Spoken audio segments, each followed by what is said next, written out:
하늘성이의 러브스토리.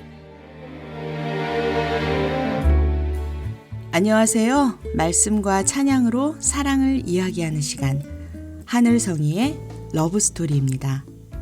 저는 찬양하는 사람 하늘성이입니다.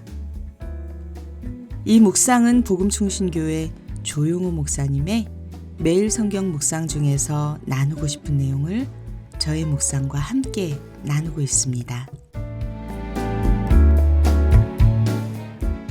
예수님의 말씀을 들을 때 사람들의 반응은 늘 두 가지였습니다.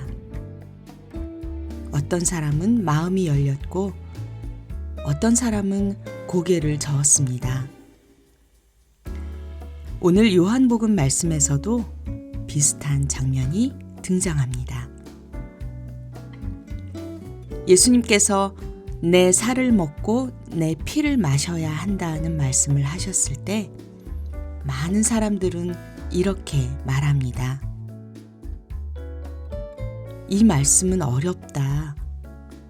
누가 이 말을 들을 수 있겠는가?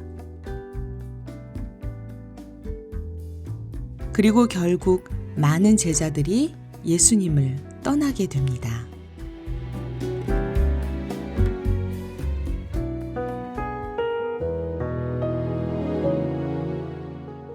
오늘은 요한복음 6장 60절부터 71절 말씀. 복음의 말씀은 영이요 생명이다.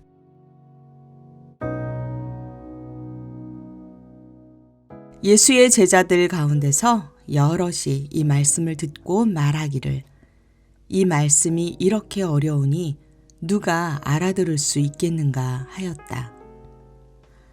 예수께서 제자들이 자기의 말을 두고 수군거리는 것을 아시고 그들에게 말씀하셨다. 이 말이 너희의 마음에 걸리느냐? 인자가 전에 있던 곳으로 올라가는 것을 보면 어떻게 하겠느냐?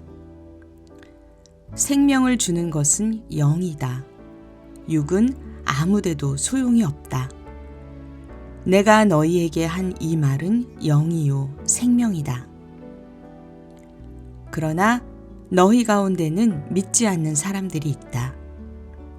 처음부터 예수께서는 믿지 않는 사람이 누구이며 자기를 넘겨줄 사람이 누구인지를 알고 계셨던 것이다. 예수께서 또 말씀하셨다. 그러므로 내가 너희에게 이르기를, 아버지께서 허락하여 주신 사람이 아니고는 아무도 나에게로 올 수 없다고 말한 것이다. 이 때문에 제자 가운데서 많은 사람이 떠나갔고 더 이상 그와 함께 다니지 않았다. 예수께서 12 제자에게 물으셨다. 너희까지도 떠나가려 하느냐? 시몬 베드로가 대답하였다. 주님, 우리가 누구에게로 가겠습니까?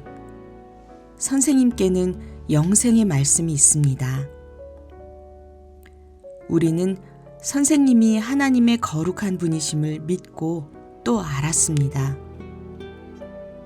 예수께서 그들에게 대답하셨다. 내가 너희 12를 택하지 않았느냐? 그러나 너희 가운데서 하나는 악마이다. 이것은 시몬 가룟의 아들 유다를 가리켜서 하신 말씀인데, 그는 12 제자 가운데 한 사람으로 예수를 넘겨줄 사람이었다.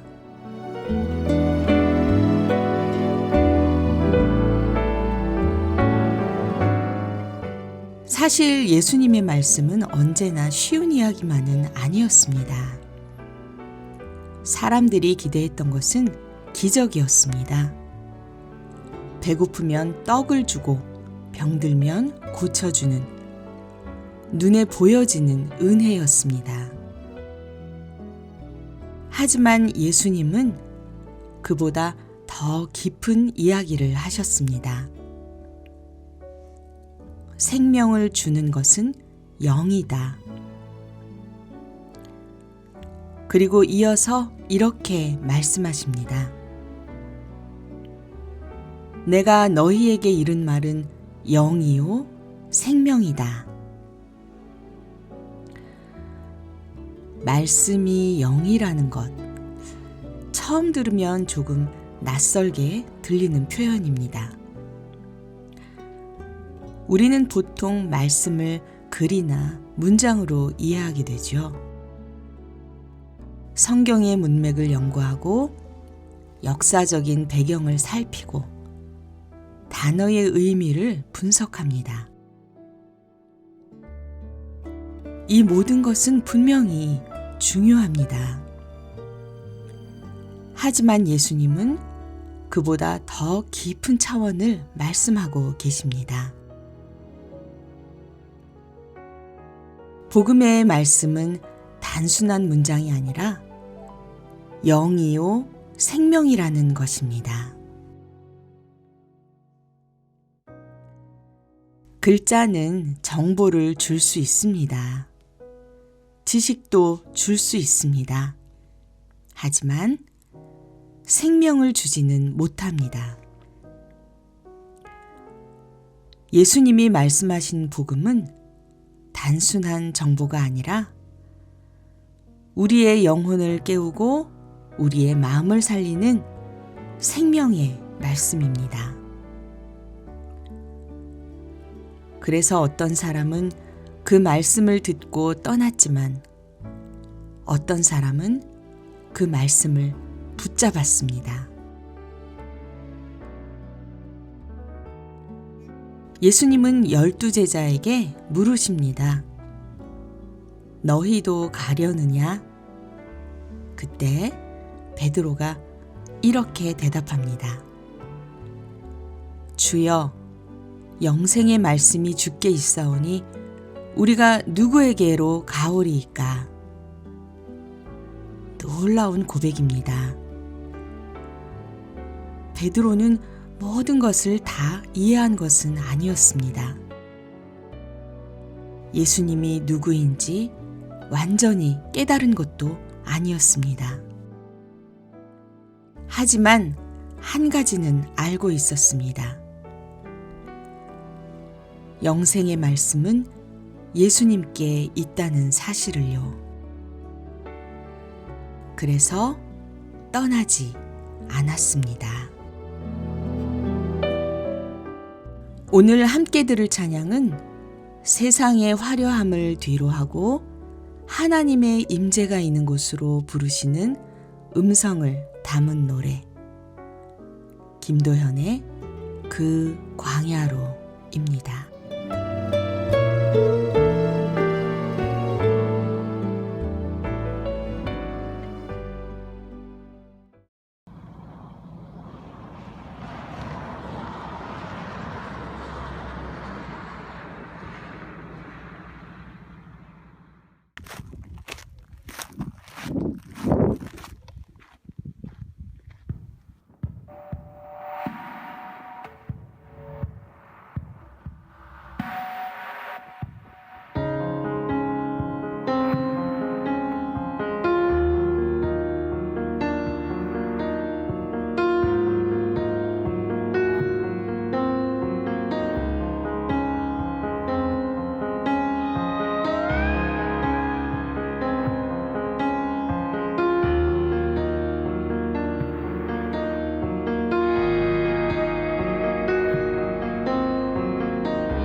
광야로 우리를 부르시는 아버지, 나를 낮추시고 돌이키시는 내 아버지,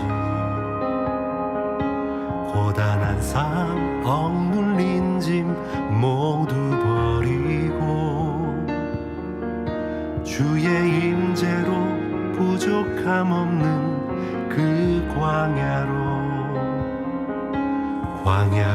우릴 초대하시는 아버지, 친히 채우시고 먹이시는 내 아버지, 호위하시고 보호하시며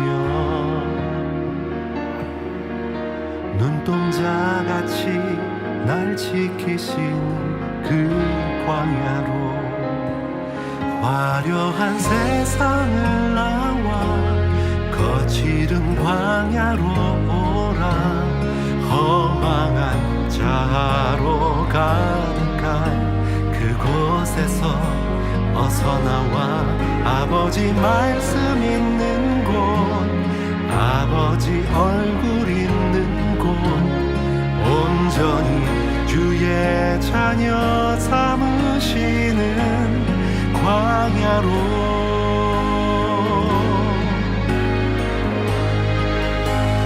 넓은 광야로 나오라 내 사랑하는 주님 손잡고 자기 부인하고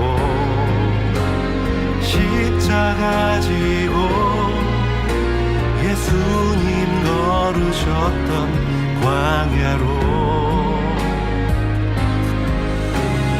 넓은 광야로 날아오르라 주께서 주신 날개를 달고 날 양육하는 곳 날 세우시는 곳 나의 안식처 그 광야로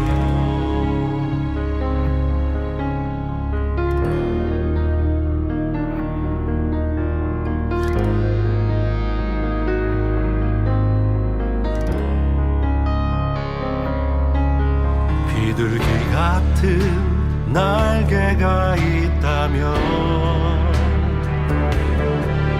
멀리 날아가 광야에 머물길 원하네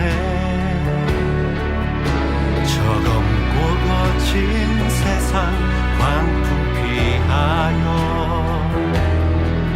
주의 임재로 부족함 없는 그 광야로 광활한 나의 피난처 날 위해 예비한 광야 거짓과 욕망이 가득한 그곳에서 어서 나와 아버지 말씀 있는 곳 아버지 얼굴 있는 곳 온전히 주의 자녀 삼으시는 광야로 넓은 광야로 나오라 내 사랑하는 주님 손잡고 자기 부인하고 십자가 지고 예수님 걸으셨던 광야로 넓은 광야로 날아오르라 주께서 주신 날개를 달고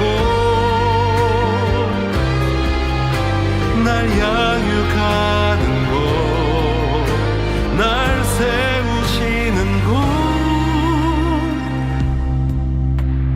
나의 안식처 그 광야로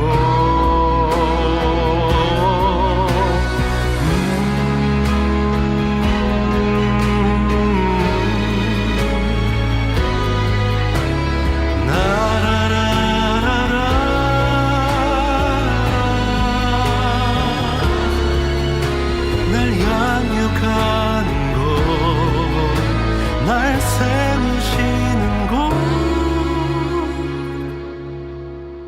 나의 안식처 그 광야로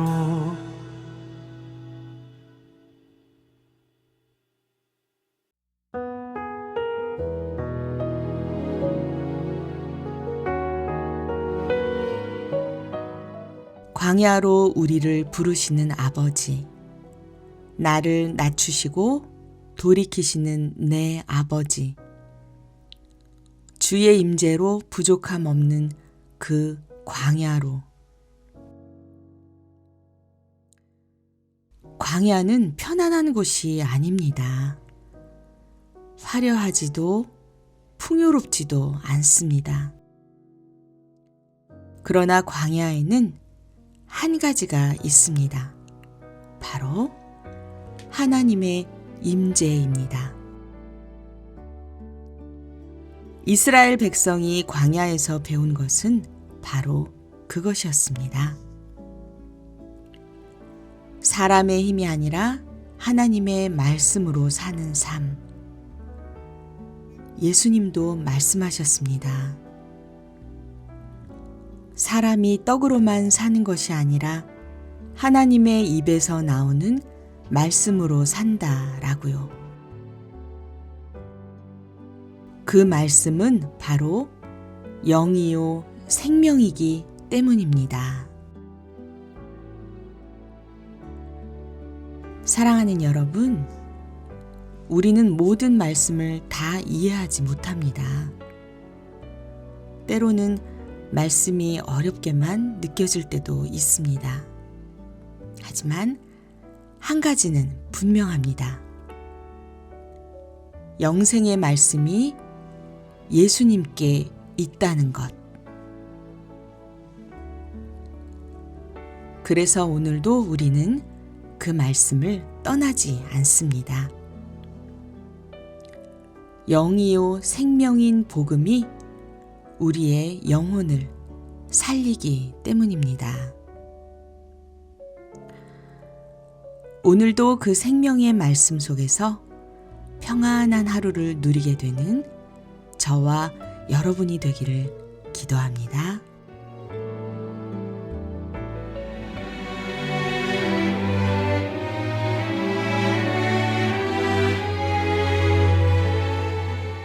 지금까지 하늘성이의 러브스토리, 저는 하늘성이었습니다. 다음 시간에 또 뵐게요. 여러분 모두 평안하세요.